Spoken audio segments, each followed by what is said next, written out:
Добрый дзень усім добрым людзям. Вось працуем на гарышчы, і тут монтажнікі выкарыстоўвалі такі металлурукаў ПВХ ізаляцыі. Ну да, ўсё прыгожа, все выдатна. Але вось зараз, калі мы сабраліся падключаць проводазямлення і ўскрылі абалочку вонкавую з ПВХ, бачыце, што робіцца? Робіцца наступнае.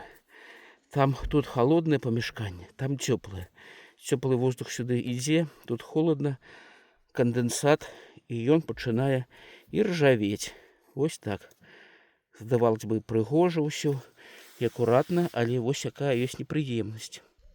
А вось гэты металлурукаў, з ім такога нічога не здарыцца. Калі нават ён і пачне ржавець, то гэта будзе заўважна, і можна будзе змяніць альбо прыняць нейкія меры. Таму вось такі ПВХ, металлурукаў ПВХ ізаляцыі, яго трэба класці у цёплых памяшканнях, каб нічога з імі здарылася дрэннага. Усім усяго найлепшага.